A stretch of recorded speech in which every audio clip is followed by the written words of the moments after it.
আসার সবচেয়ে সোজা ইজিয়েস্ট পথ হচ্ছে শিয়ালদা স্টেশন থেকে যদি হাসনাবাদ লোকাল ধরা যায়, ওখান থেকে এসে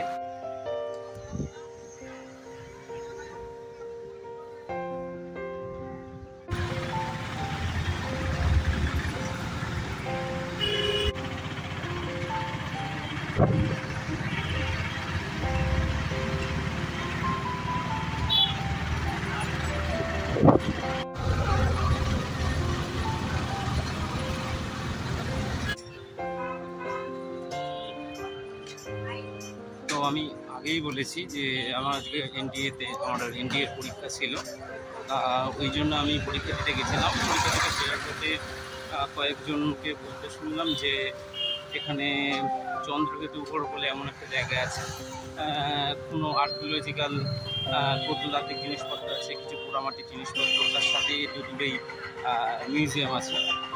তা কি যে মনে হলো, আমি ওই জন্য বেরিয়ে পড়লাম চন্দ্রকেতুগড়ের উদ্দেশ্যে। তা আপাতত আমি এখন বেড়াচাপার চৌমাথার মোড়ে আছি, এখান থেকে যেতে হবে।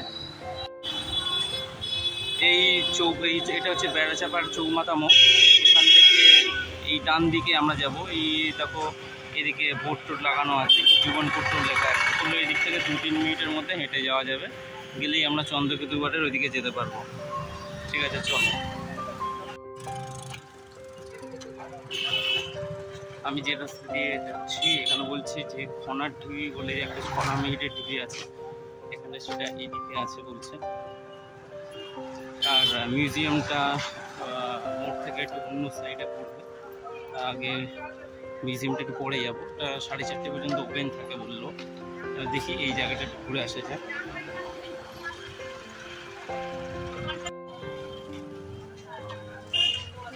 এখানে এই চন্দ্রকেতুগড় বলে করা আছে, ঘুরে একটা পোস্টার দেখা যাচ্ছে।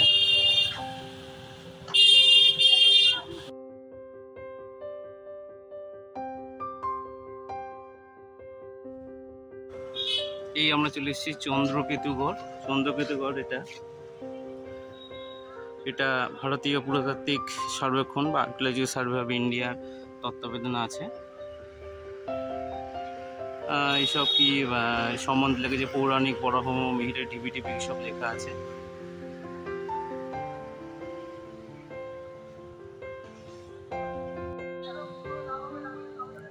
এই যে ঢিবিটা আমরা দেখছি, এটা বলছে কলকাতা বিশ্ববিদ্যালয়ের যে আশুতোষ সংগ্রহশালা, তার তত্ত্বাবধানে 1956-57 সালে প্রথম যে প্রত্নতাত্ত্বিক যে খনন কার্য সেটা শুরু হয়।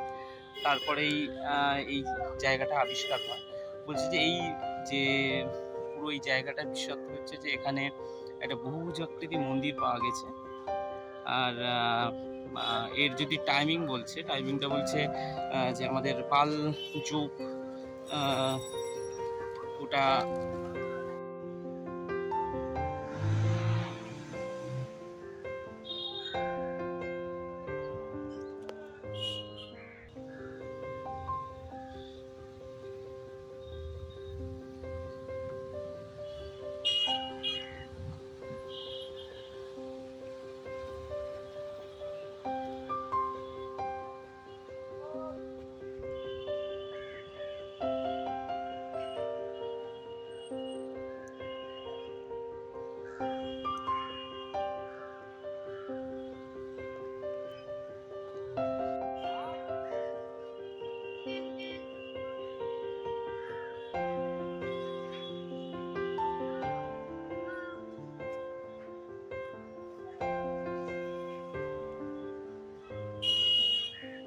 ওদিকে যাওয়া বারণ আছে না?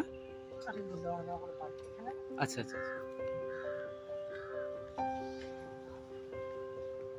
এদিকটা যাওয়া যাক। ঠিক আছে, দেখি। এখানে একটা উঁচু ঢিবি আছে। এই ঢিবিটার সমানে হয়তো আগে ছিল, অংশটা খনন কার্যটা করা হয়েছে। নিচের দিকে আবার একটা সিঁড়ি করে দিয়েছে, মানে রাস্তা মতো করে দিয়েছে নিচে নামার জন্য।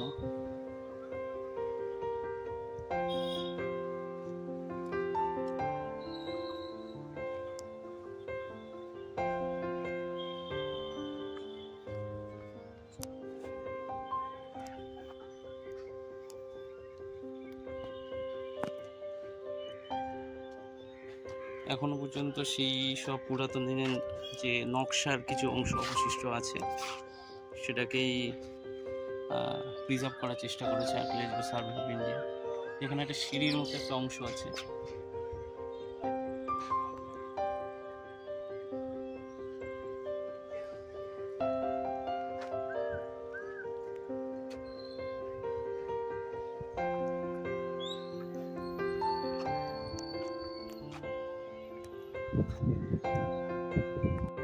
জায়গাটির চারিদিকে পাঁচিল দিয়ে ঘেরা আছে।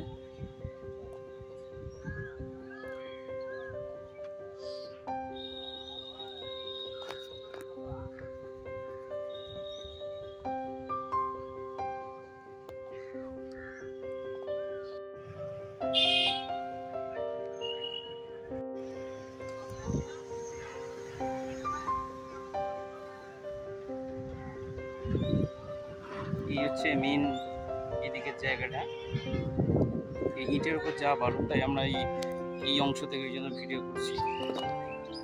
এখানে সাধারণ লোকজন প্রত্যেকদিন আসে যায়, দেখে তো তাই মনে হচ্ছে।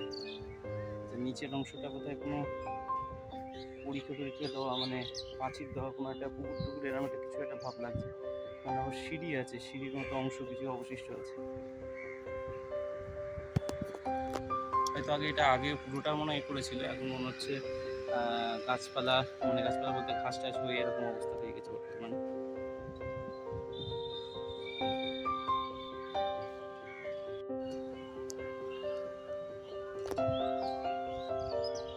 এখানে এই ধ্বংসস্তূপের বাইরে আর তেমন কিছু নেই। এদিকে একটা টিলা আছে, আমরা উপরে উঠতে পারছি না, কারণ উপরে ওঠা বারণ।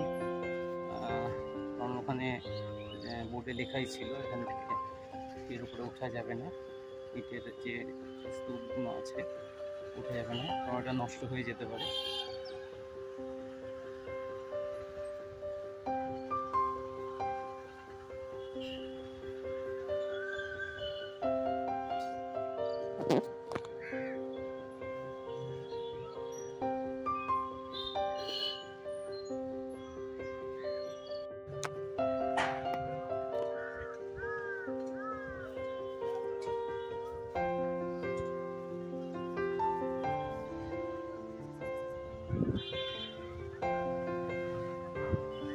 আশেপাশে সব দোকানপাট আছে,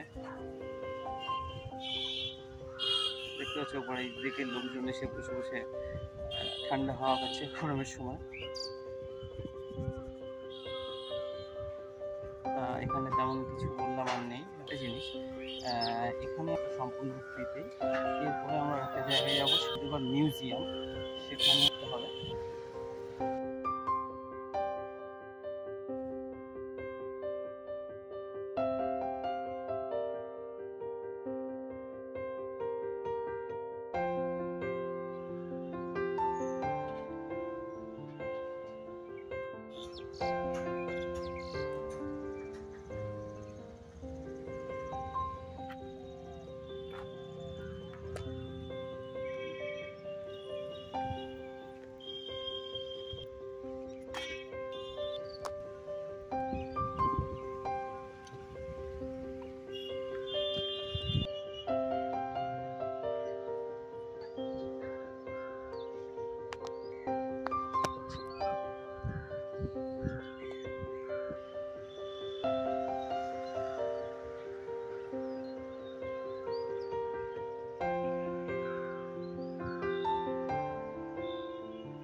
এখানে আর তেমন কিছু দেখার নেই। এবার আমরা একটু এই ওই যে রানাসা বাউলে যে জায়গাটা যে ক্রস করলাম, যে চৌরাস্তার মোড়, ওখান থেকে সোজা গেলে একটা মিউজিয়াম আছে। তা এখানে এক ছেলেকে জিজ্ঞেস করলাম, বললো এখন খোলা আছে, আজকে মিউজিয়ামটা ওপেন আছে, তবে ওর কোনো টিকিট নাকি লাগে না। চলো দেখা যাক। আচ্ছা, সোজা গেলে 10 কিলোমিটার মতো আছে হারোয়া স্টেশন, যেটা বসিরহাট লাইনের একটা স্টেশন। হারোয়া, যেটা হাসনাবাদ স্টেশন। আমরা এখন কেনাচাপা চৌমাথায় যাব। জ্যাম হয়ে গেছে, সরু রাস্তা দেখতেই পাচ্ছি তোমরা। বেশি লোক এলেই, গাড়ি ঘোড়া এলে একটু বেশি জ্যাম।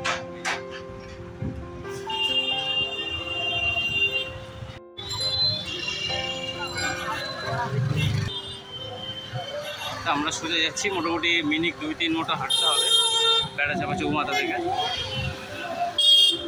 2-3 মিনিট মতো হাঁটলেই আমরা আমাদের ওই যে মিউজিয়ামটি যাওয়া বলেছিলাম সেখানে আমরা পৌঁছে যাব। চন্দ্রকেতুগড় সংগ্রহশালা মিউজিয়ামটা আমরা বোর্ড দেখতে পেয়েছি, তার মানে সামনেই আশেপাশে হবে।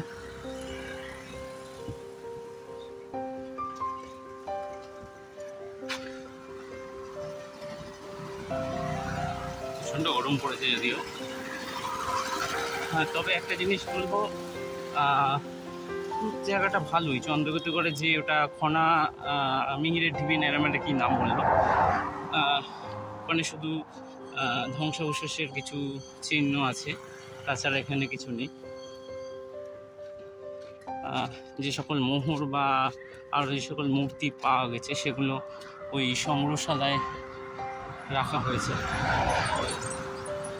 আচ্ছা, একটা জিনিস বলে রাখি, আমরা তো এই দিক থেকে আসছিলাম বেড়াচাপা চৌমাথা মোড় থেকে। আমরা যদি হেঁটে আসি এই মিনিট 2-3 মতো এই লাগলো। আর যে সংগ্রহশালাটা এই তোমরা দেখতে পাচ্ছ ডান দিকে, আমি ক্যামেরা ঘোরাচ্ছি, এই ডান দিকে এই মিউজিয়ামটা আছে। চলো রাস্তা পেরিয়ে যাওয়া যাক। তা আমরা আস্তে আস্তে এই সংগ্রহশালার ভেতর দিকে প্রবেশ করছি। গেট দিয়ে ভেতরে এলাম। জায়গাটা খুব একটা লোক আসে না সম্ভবত।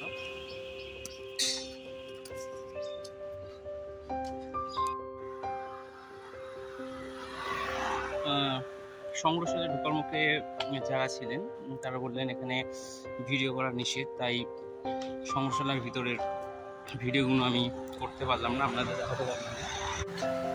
হ্যাঁ, এই যে মিউজিয়ামটি 2019 সাল নাগাদ শুরু হয়েছে।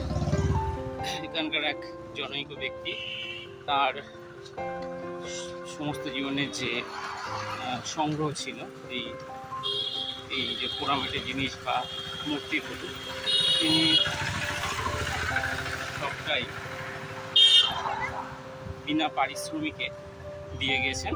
পরবর্তীকালে সরকারিভাবে এই সংগ্রহশালাটি তৈরি করা হয় ও 2019 সাল থেকে চালু হয়। তবে করোনার সময় কিছু সময় বন্ধ ছিল, তারপর থেকে আবার শুরু হয়েছে। হ্যাঁ, তবে এখন গরম বলে ওনারা বলছেন এখন অনেকটাই খালি আছে, পরে আবার আসবে ছেলেপুলে সব এই দেখতে আসবে। ফ্রিতেই আপনারা ঘুরে যেতে পারেন। তবে আমি বলবো এই গরমের সময় না আসা ভালো। বর্তমানে এসি খারাপ হয়েছে, প্রচণ্ড গরম, প্রচণ্ড ঘাম হচ্ছে, কষ্ট হচ্ছিল।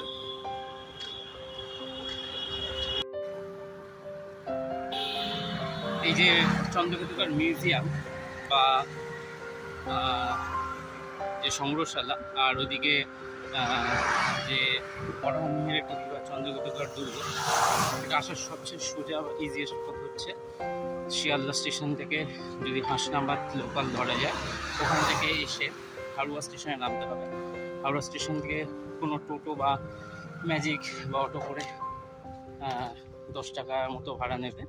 20 মিনিট টাইম লাগবে, বেড়াচাপা মোড়ে নামিয়ে দেবে, চৌরাস্তার মোড় যেটাকে বলে। ওখান থেকে সোজা গেলেই ওই ধ্বংসাবশেষটা দেখা যাবে।